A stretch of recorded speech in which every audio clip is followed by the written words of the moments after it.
오늘은 흡수율, 단열재 흡수율을 좀 설명해 보려고 합니다.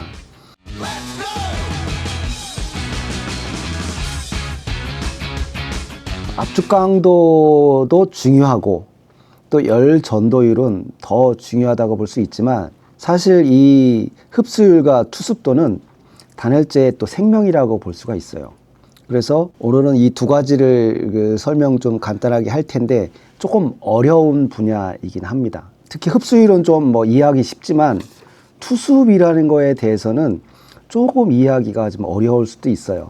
제가 투습에 대해서 이 블로그에 정리를 좀 해놓긴 했지만, 오늘 설명과 함께 더 자세한 내용들은 저희 티푸스 블로그를 통해서 좀 자료를 보시고 좀 더 학습을 하시면 또 도움이 좀 더 될 겁니다. 일단 단열재는 흡수율이 중요합니다. 흡수율이라는 것은 단열재의 부피 대비해서 얼마나 많은 물이 부피로 들어오는지, 무게가 아니고 부피 단위입니다. 퍼센테이지로 표현을 하고요.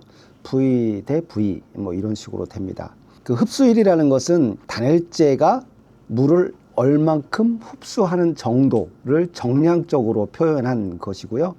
KS 기준에는 유기질 단열재 흡수율을 4% 이하로 규정을 하고 있습니다. 그러나 실제적으로는 대부분 다 4% 이하에 들어오고 있고요. 특히 XPS 같은 압출법 보온파는 0.5% 이하, 0.01, 0.1% 이 정도까지 나올 수도 있고, 또 EPS나 PU 이런 것들은 2%, 1% 이렇게 나올 수도 있습니다.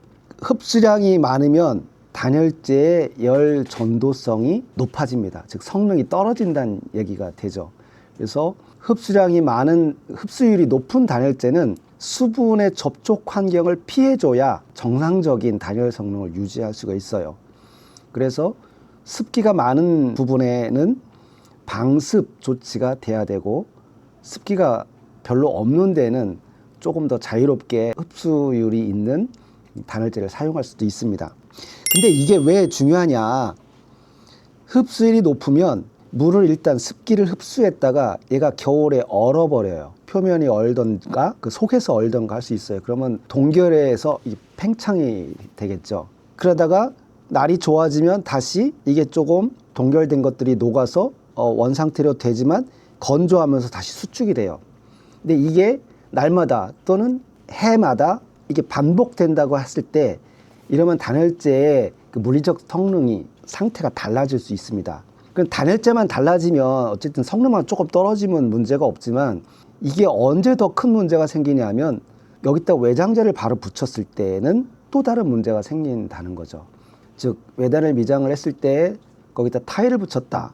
단열재가 흡수 팽창 건조 이 과정을 계속 하다 보면 단열재 성능이 약해지고, 그럼 부착력이 저하되고, 그러다 보면은 어느 순간 마감재가 탈락되는 사고가 나올 수 있다는 거죠. 이래서 흡수율이 높은 단열재는 가급적이면 수분에 노출되는 정도를 좀 줄여줘야 되고, 그거에 대한 대책을 세워서 설계를 해 주셔야 된다는 얘기입니다. 흡수율이 0인 단열재도 있습니다. 알루미늄 은박으로 완전히 감싼 VIP 단열재 이런 것들 흡수율이 거의 제로예요. 그리고 또 유기질 단열재 중에 섬유질형 폴리에스터라는 단열재가 있는데, 이거 글라스 오일과 아주 비슷하게 생겼어요. 근데 얘는 재질이 페트병 재질입니다. 그래서 얘는 물을 흡수 안 해요. 흡음재로 많이 사용하는 단열재, 즉 방음벽이나 도로 방음벽 이런 데 많이 사용하는 단열재로 흡음을 목적으로 쓰고 있는데, 거의 이런 경우에 흡수율이 거의 제로가 되는 단열재도 있습니다. 그런데 단열재를 흡수율이 높다고 해서 좋다 나쁘다 이렇게 판단하는 건 조금 무리가 있습니다. 왜냐하면 흡수율이 높아도 흡수를 방해할 수 있는, 즉 흡수를 제어할 수 있는 그런 시스템으로 구성해 준다면 전혀 문제가 없어요. 근데 흡수율이 높은데 흡수가 잘 될 수 있는 환경에 그대로 노출시킨 단열재는 망하자는 거죠. 없어요. 그러니까 이런 부분들을 고려해서 어떤 단열재를 설계하고 선택할 때 중요하게 해야만 하는 그런 항목 중에 하나입니다. 특히 역전지붕 같이 물에 늘 항시 노출되어 있는 위치, 또는 지하실처럼 습기가 많은 곳, 또 지하 외벽, 즉 땅속에 있는 땅속에도 외벽에 단열을 해야 되잖아요.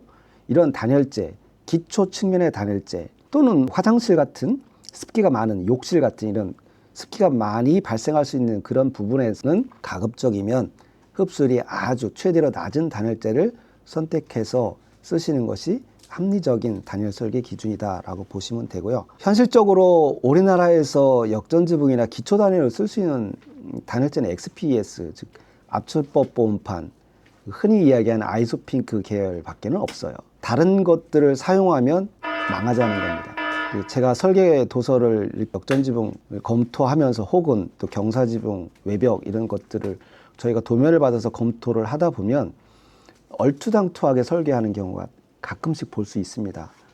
그 경우에는 설계자가 단열재의 특성을 전혀 이해하지 못하고 설계에 그냥 열전도 특성만 가지고 설계를 하기 때문에 발생하는 문제인 것 같아요. 누가 책임질 겁니까, 그거? 시공자가 이런 부분을 내용을 잘 알아서 바꿔갖고 좀 적정한 단열재로 변경해서 쓰면 다행이지만 도면들에서 이런 문제가 생겼다 했을 때 그럼 누가 이걸 책임질 거냐, 이런 문제가 또 생길 수 있습니다. 그래서 단열재를 선택할 때는 이 흡수율도 한 번 더 고려를 해야 된다. 단열재의 주요 단열 성능을 나타내는 것은 그 안에 공기 기포거든요. 공기는 그 열전도율이 0.026 정도의 수준이에요. 근데 물은 0.6 수준이거든요.